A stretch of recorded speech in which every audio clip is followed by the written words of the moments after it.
Saludos y muy buena jornada tengan todos. Mi nombre es Mauricio y en el encuentro de anatomía de hoy vamos a ver la estructura ósea y los accidentes que forman la exobase. En el encuentro anterior vimos base de cráneo, vimos endobase, en la que la dividíamos en altura en tres pisos: piso anterior alto, piso medio en un plano medio, piso inferior en un plano posterior y más bajo, que como principal función tenía ser una base de sustentación, de apoyo del sistema nervioso central craneal, y además permitir a través de sus orificios el pasaje de vasos, nervios y demás estructuras. Nos vamos a ubicar ahora en la exobase, en la porción exterior de la base de cráneo, en la cual la configuración es diferente, porque la exobase no es una base de apoyo, sino la exobase es una base netamente articular. Tiene un segmento anterior en la cual la exobase presta inserción y articulación en forma de sinostosis y artrosis a los huesos del macizo facial. Tiene una porción posterior en la cual la exobase permite la articulación de la columna vertebral cervical a través de las articulaciones occipito, atloideo, odontoideo, axoidea. Y además va a presentar superficies articulares, o superficies, mejor dicho, de amarre y de inserción de todos los músculos de la región de la nuca. Además, en la parte media va a presentar inserciones para vísceras, como la faringe, va a presentar inserciones musculares, como en la apófisis, mastoides y estiloides, y también orificios para el pasaje de vasos y nervios, como así también superficies que van a conformar la articulación temporo-alveolo-mandibular. Entonces, la exobase no está configurada en pisos, pero sí está configurada en regiones. Cada región tiene una particularidad y tiene una división y estructuras particulares. Estas regiones en la exobase, que son tres, las vamos a dividir con líneas imaginarias. En la endobase, los límites entre el piso anterior, medio y posterior eran límites bien marcados, límites existentes en las estructuras óseas. En la exobase vamos a trazar algunas líneas imaginarias. Aquí veo toda la exobase en esta imagen, no. Veo una parte de la exobase, pero en la región anterior vemos articulados los huesos del macizo facial. Aquí veo los huesos malares o cigomáticos, aquí estamos viendo maxilar, antiguamente maxilar superior, estamos viendo palatino, estamos viendo el vomer, huesos que corresponden al macizo facial articulados con la exobase anterior. Para poder ver la región anterior vamos a tener que extraer los huesos del macizo facial. Comencemos entonces con las divisiones. Voy a trazar una primera línea horizontal que se extiende desde el tubérculo cigomático al tubérculo cigomático contralateral. Esta línea horizontal que une los dos tubérculos cigomáticos se denomina línea bicigomática. Y vamos a trazar otra línea horizontal que se extiende de base de apófisis mastoides a base de apófisis mastoides contralateral. Esta segunda línea se denomina línea bimastoide. Entonces, entre estas dos líneas imaginarias horizontales, medianamente dividimos a la exobase en tres regiones. No son pisos, son regiones. Una región anterior denominada región facial. ¿Por qué? Porque se encuentra articulada con los huesos del macizo facial. No la percibimos en esta imagen porque se encuentran articulados los huesos del macizo facial. En el slide que sigue vamos a sacar los huesos del macizo facial y vamos a ver qué estructuras forman la región anterior. Tengo una región media. Esta región media se llama región visceral, donde encontramos órganos. Vamos a encontrar faringe, vamos a encontrar la parótida, vamos a encontrar la trompa de Eustaquio. También vamos a encontrar la articulación temporomandibular, también vamos a encontrar vasos y nervios que surgen de los orificios de esta región media, que es la más compleja. Y por atrás de la línea bimastoidea encontramos la región posterior de la exobase o región de la nuca. Esta región nucal se extiende de la línea bimastoidea hasta la protuberancia occipital externa y la línea curva occipital superior o línea nucal superior, marcando el límite entre exobase y exocalota. Vamos a ver que en la región media o visceral, a su vez la vamos a subdividir. Vamos a trazar, vamos a delimitar 4 puntos estratégicos a cada lado. El lado derecho y el lado izquierdo. Estos 4 puntos estratégicos son el tubérculo cigomático, la apófisis mastoides, el cóndilo del occipital y la base del ala interna de la apófisis pterigoides. Entre estos 4 puntos se forma un cuadrado. De un lado y del otro lado también. Esto quiere decir que entre este cuadrilátero quedan 3 zonas. 2 zonas laterales y una zona media o medial. Por lo tanto, mi región media o visceral se divide en 3 triángulos, en 3 cuadriláteros. 2 cuadriláteros laterales, un cuadrilátero o región medial, donde vamos a encontrar estructuras diferentes. Si yo a esos cuadriláteros laterales trazo una línea oblicua o hipotenusa, este cuadrilátero se divide en 2 triángulos. Esa línea oblicua que ven aquí se extiende entre la apófisis mastoides, la apófisis estiloides y la base del ala interna de la apófisis pterigoides. Esa es la línea oblicua. Por lo tanto, la región lateral se divide en 2 triángulos. Triángulo antero-externo, triángulo póstero-interno. Entonces repasemos. Exobase dividida por 2 líneas horizontales imaginarias, línea bimastoidea y línea bicigomática, se divide en 3 regiones. Región anterior o facial articulada con los huesos del macizo facial. Región media o visceral, que a su vez se divide en una región medial, bien, está formada por la apófisis basilar del occipital y los 2 tercios anteriores del agujero magno, y 2 regiones laterales, dividida cada una de ellas en 2 triángulos, antero-externo, posterior-interno. Y una región posterior o región de la nuca, que se extiende de la línea bicigomática a la protuberancia occipital externa y línea nucal superior. Muy bien. Ya tengo dividida entonces como mi endobase en 3 pisos, mi exobase en 3 regiones, y la región media a su vez en 3. Vamos a ver ahora qué elementos encuentro en cada una de las regiones. Vamos a comenzar por la región anterior o facial. Y ahora sí tengo la región anterior o facial como corresponde. Desarticulamos el malar, desarticulamos el maxilar superior, desarticulamos el vómer. Por lo tanto, mi región anterior está conformada por 2 huesos. La cara exocranial del frontal, la cara exocranial del etmoides. También se colaría una pequeña porción de la cara inferior del cuerpo del efenoides. Aquí no está marcado, pero hay una estructura que vamos a marcar nosotros. ¿Qué está formando la región anterior? La región anterior de la exobase forma techo de fosas nasales y techo de cavidad orbitaria. Por lo tanto, lo vamos a dividir en 2 zonas. Una zona media y una zona lateral.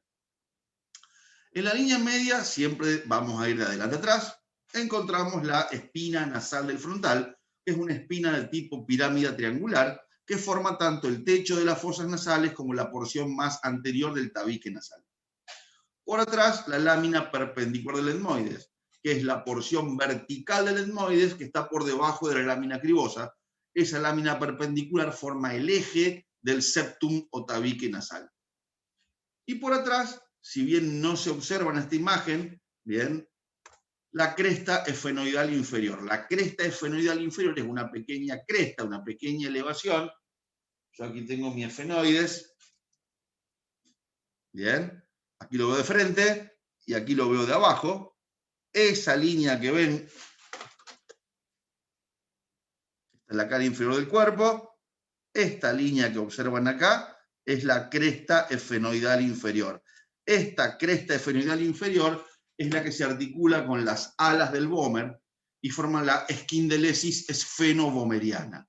Es la única articulación entre ranura y cresta, es un tipo de sinostosis sin artrosis, esquindelesis. Ranura y cresta esfenoidal con la ranura formada por las alas del vómer. Vamos a la región lateral. En la región lateral vamos a encontrar la bóveda de las fosas nasales, que es la lámina cribosa del etmoide formando el techo de la cavidad nasal. A los lados tengo las masas laterales del etmoides, que están formando tanto pared lateral de fosas nasales como pared medial de cavidad orbitaria formando el hueso plano. Es una lámina, una masa muy irregular, donde vamos a encontrar cornete superior, cornete medio, vamos a encontrar la bula etmoidal, vamos a encontrar la apófisis unciforme, el canal uncibular y las celdillas etmoidales. Nos vamos un poquito más lateral, encontramos el techo de la cavidad orbitaria o bóveda orbitaria. Es la porción cóncava de la porción horizontal del frontal, que en la cara endocranial formaba el piso anterior de la base de cráneo, la fosa frontal. Y por último, dentro de ese techo orbitario, en el ángulo lateral, una pequeña depresión que es la fosita lagrimal. En ese ángulo externo vamos a encontrar la glándula lagrimal principal, puesto que hay otras que son accesorias. Muy bien, esto es la exobase, la región anterior o región facial. Para poder observarla debemos retirar los huesos del macizo facial. Vamos al piso medio. Dijimos que en el piso medio tenemos una zona media, bien, y tenemos una zona lateral. Empezamos en la línea media, en este rectángulo pequeñito que me quedó. Ahí vamos a encontrar la apófisis basilar del occipital. Esta apófisis basilar del occipital en la cara exocraneal tiene múltiples funciones. Anclaje de la faringe, da origen a la adenohipófisis, voy a encontrar la amígdala faringea, voy a encontrar inserción de los músculos prevertebrales en la cresta esfenoidal anterior, voy a encontrar también los ligamentos que van a formar el complejo articular occipito, atloideo, odontoideo, axoideo transverso. Créanme que se llaman así. No se asusten, ya vamos a llegar a eso. Entonces es muy importante esta apófisis basilar. En la apófisis basilar hay una pequeña elevación que es el tubérculo faríngeo y una depresión que es la fosita navicular. Lo primero que veo es esa depresión. Fosita navicular. Nave quiere decir en forma de hoja, en forma foliada, es decir, navicular, como una nave, como un bote. ¿Bien? La fosita navicular es un vestigio embrionario que da origen a una parte de la glándula hipófisis, que es la adenohipófisis, que va a presentar después una evaginación llamada bolsa de Rathke, donde va a dar origen después a la adenohipófisis.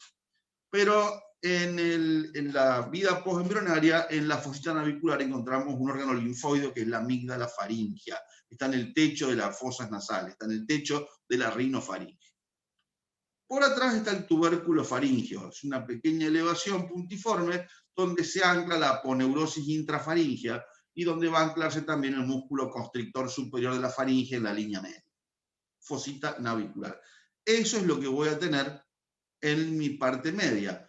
Por detrás tengo los 2/3 anteriores del foramen magnum, del agujero occipital, donde sabemos que pasa el surco buloprotuberancial, donde pasa la arteria vertebral y la raíz externa del espinal. Muy bien, esa es mi parte media. Ahora vamos a la parte lateral, donde tenemos dos triángulos, triángulo antero-externo y triángulo antero-interno. Comencemos por el triángulo antero-externo, delimitado por 3 puntos. La apófisis mastoides hacia atrás y hacia afuera, el tubérculo cigomático hacia adelante y afuera, la raíz o base de la ala interna de la apófisis pterigoides y una línea diagonal o hipotenusa que une la base de la apófisis de la ala interna de la pterigoides a la apófisis mastoides. Ese es mi triángulo antero-externo. Es un triángulo donde predomina la articulación temporomandibular. Ahí vamos a encontrar entonces conducto auditivo externo que no se comunica con el interno. ¿Qué pasa por el conducto auditivo externo? Solamente las ondas de compresión y descompresión acústicas que van a ingresar al conducto auditivo externo a través del pabellón auricular y van a permitir la compresión y descompresión de la membrana timpánica. Solo el sonido entra por el conducto auditivo externo. Ni entra el meñique, ni entra el lápiz, ni entra la llave del auto, ni entra el cabo del tenedor para rascarnos y sacarnos la cera del oído. No entra nada más que el sonido. Por delante voy a ver una depresión, ¿bien?, que se llama cavidad glenoidea. La cavidad glenoidea es una cavidad elipsoidal, que es una cavidad donde va a tomar apoyo el cóndilo de la mandíbula, y esta cavidad glenoidea tiene dos partes. Entre la cavidad glenoidea y el hueso timpánico hay un surco, hay un pequeño surco que es un vestigio de la sinostosis hueso temporal, que se llama cisura petrotimpánica o cisura de Glasser. No Gasser, Gasser, ganglio Gasser. La cisura petrotimpánica entre el peñasco y el hueso timpánico, y Glasser fue el que le puso nombre. Esta cisura petrotimpánica me va a dividir la cavidad glenoidea del temporal en dos. Por delante de la cisura de Glasser, decimos que la cavidad glenoidea es intraarticular porque es intracapsular, está dentro de la cápsula de la articulación temporomandibular. Por detrás de la cisura de Glasser, la cavidad glenoidea es no articular, porque está fuera de la cápsula articular. Por delante de la cavidad glenoidea, no está marcado aquí, pero lo marcamos nosotros, está el cóndilo del temporal. El cóndilo es otra de las superficies articulares de la temporomandibular, y el cóndilo del temporal no es nada más que la raíz horizontal de la apófisis cigomática. Esta raíz horizontal termina en el tubérculo cigomático. ¿Qué otros dos elementos tengo en el triángulo anteroexterno? Lo voy a marcar de la otra mitad porque se ve mejor. Tengo el agujero redondo menor, o agujero espinal, donde pasa la arteria meningia media, que la veíamos también en la endobase, y el agujero oval. Los marcos del lado derecho también están a la izquierda, por supuesto, ¿bien?, porque se ve notar un poquito mejor en el dibujo. Por el agujero oval pasaba el nervio mandibular y la arteria meningia menor. El conducto redondo mayor no se ve en la exobase. No se ve en la exobase. No quiere decir que no esté en la exobase. Claro que está en la exobase, pero no se ve porque se encuentra en la pared posterior del trasfondo de la fosa pterigomaxilar y está escondida entre la porción vertical del palatino y las alitas de la apófisis pterigoides. Por eso no se ve. No quiere decir que el conducto redondo mayor no esté en la exobase. Claro que está, pero está escondida en el trasfondo. Yo debería desarmar el palatino, desarmar la masa lateral del etmoides, y lo vamos a ver a ese conducto redondo mayor, lo vamos a ver en mi efenoides, que está solito y desarmado. Bien, ahí vemos el efenoides visto de frente, este es el cuerpo, y aquí vemos el conducto redondo mayor. Bien, ahí en la base del ala mayor del efenoides, ahí está el conducto mayor, y claro que se vería en la exobase si yo saco el palatino. Muy bien, ya tengo entonces el piso medio, región lateral, triángulo antero externo. Vamos al triángulo posterior interno. Aquí vamos a ver un orificio muy, muy importante, que es el agujero estilomastoide. Es un orificio ubicado entre la apófisis mastoides por atrás y la apófisis estiloides por delante. Esta es la salida del conducto auditivo interno. El conducto auditivo interno no sale por el externo, sale por el agujero estilomastoideo. Ese es el punto de salida del nervio facial. El nervio facial es uno de los pocos pares craneales que sale del exocráneo por un orificio distinto al que se introduce. Se introduce por conducto auditivo interno el nervio facial, pero luego hace 3 segmentos, y el último segmento es un segmento vertical que sale por el agujero estilomastoide. Es el único par craneal que sale por un orificio diferente al que se introduce. Luego voy a tener el agujero rasgado posterior, formado entre el occipital y el peñasco del temporal. Por el agujero rasgado posterior teníamos dos partes: la pars vascular para la vena yugular interna y la pars nervosa para el noveno, décimo y undécimo par.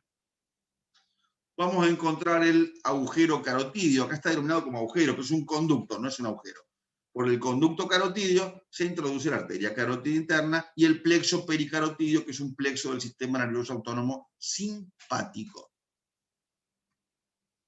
Voy a encontrar luego la fosita y el agujero, también llamado conducto condilio anterior, por delante de la raíz del cóndilo, para las emergencias del 12º par hipoglóso mayor. Luego encuentro el agujero rasgado anterior. Acá sí, el rasgado anterior en el vértice, donde está marcando la punta de flecha, bien, observamos el conducto tubario para la salida de la trompa auditiva o trompa faríngea. Le quieren llamar trompa de Eustaquio, está todo bien. Después no me saben si es Eustaquio, si es falopio, porque si es falopio, estamos complicados, muchachos. Si es falopio de arriba, ¿qué están haciendo? Cada uno se lo quiere. Bien, pero es trompa de Eustaquio, llámenla trompa faríngea, que es mucho mejor. Ese es el vértice del peñasco, en donde vamos a encontrar en el agujero rasgado anterior el conducto tubario, que aquí sí, aquí se ve, no se ve en la endobase, y el conducto carotídeo. Y por último, otro orificio muy complicado de ver, que es el orificio del conducto vidiano. ¿Por qué no se ve? Por el mismo motivo que ocurría en el conducto redondo mayor. Se encuentra dentro, mirando al trasfondo de la fosa pterigomaxilar. Mi efenoides nos va a sacar las dudas, y el orificio del conducto vidiano se ve aquí arriba. Estos dos agujeritos, miren, ese que se ve ahí, que hace luz, uno acá y el otro acá. Ahí.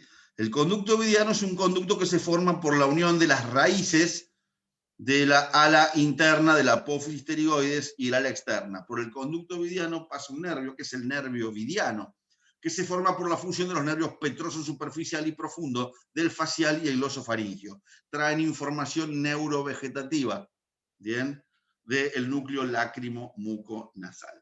Ahí está el conducto vidiano, muy difícil de ver en una exobase completa. Para verlo bien debería tener, como tengo yo el de efenoides, bien, y ahí ven el conducto vidiano de un lado, se ve bien grande, fíjense cómo pasa la luz, y del otro lado. A veces estudiar anatomía parece más un acto de fe, nos tienen que creer al principio. Muy bien, tengo el triángulo póstero interno. Pasemos al final, bien, a la diagonal. ¿Quién forma la hipotenusa o la diagonal de este cuadrilátero? Formado por tres elementos. Apófisis estiloides, que es un estilete, bien, es como si fuera un punzón que sale del peñasco. En la apófisis estiloides se insertan tres músculos y dos ligamentos.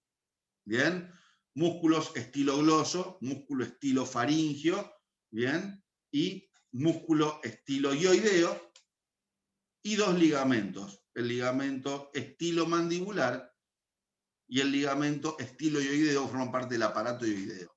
Y aparte vamos a ver que la apófisis estiloides es un límite para un diafragma llamado diafragma estilio, que vamos a ver después en nutrición.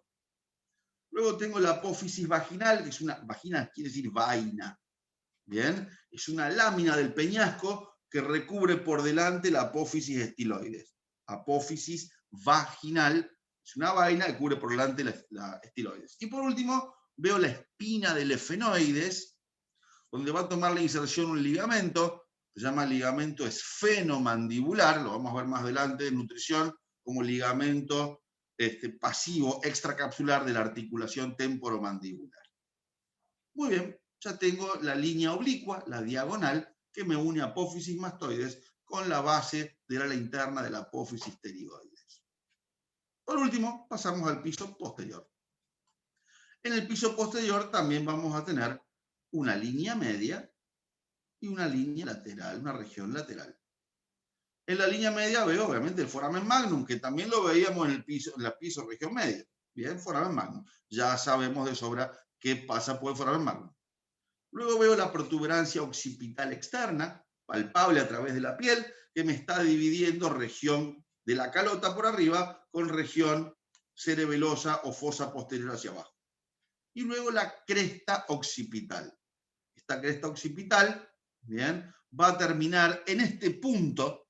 La cresta occipital une la protuberancia occipital externa con este punto que está acá, que se llama occipucio.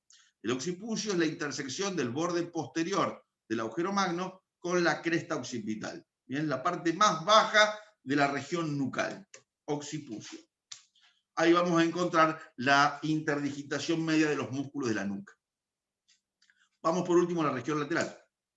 Vamos a ver los cóndilos del occipital, superficies articulares elipsoidales para las cavidades glenoideas de la primera vértebra cervical, que es el atlas, formando la articulación atloideo-axoidea. Perdón, atloideo occipital o occipito-atloidea. Metí el axis en el medio, no sé por qué, vino. Por delante y por atrás del cóndilo occipital hay dos orificios. Atrás tengo la fosa condilia posterior. Esta fosa es a veces una depresión y a veces es un agujero, que se llama conducto condilio posterior. Cuando es una fosa solamente es una depresión. Cuando es un agujero pasa un elemento que es una vena llamada vena emisaria. Hay varias venas emisarias del cráneo. Una vena emisaria es una vena que comunica la circulación venosa endocraniana con la circulación venosa del cuero cabelludo del exocráneo. Un emisario es un mensajero, ¿bien? Eso es una vena emisaria. Pero a veces existe como fosa, a veces existe como agujero y a veces no existe nada. Una pequeña depresión. Luego tengo la apófisis yugular. Esta apófisis yugular del occipital se articula con la apófisis yugular del peñasco y forman la fosa yugular para el origen de la vena yugular interna. Apófisis mastoides, bueno, fundamental.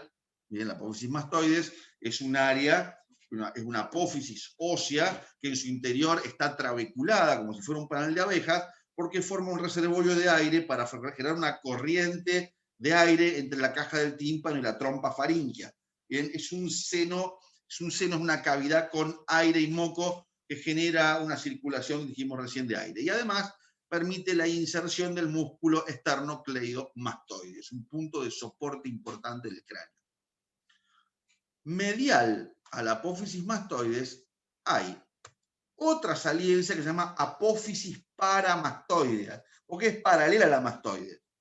Y entre la apófisis mastoides y la apófisis paramastoides, que se ve acá, ahí, que se ve acá, queda un surco llamado ranura digástrica. En esa ranura digástrica, como un surquito, se inserta el tendón del vientre posterior del músculo digástrico, o sea que es otro de los músculos llamado músculo de tipo suprayoideo.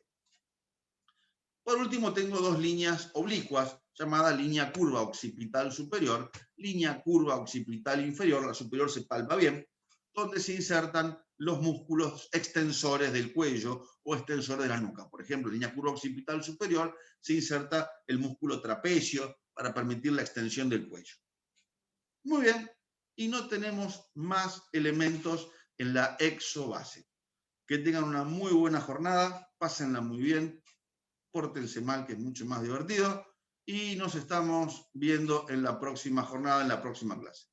Un abrazo muy grande y sigamos estudiando.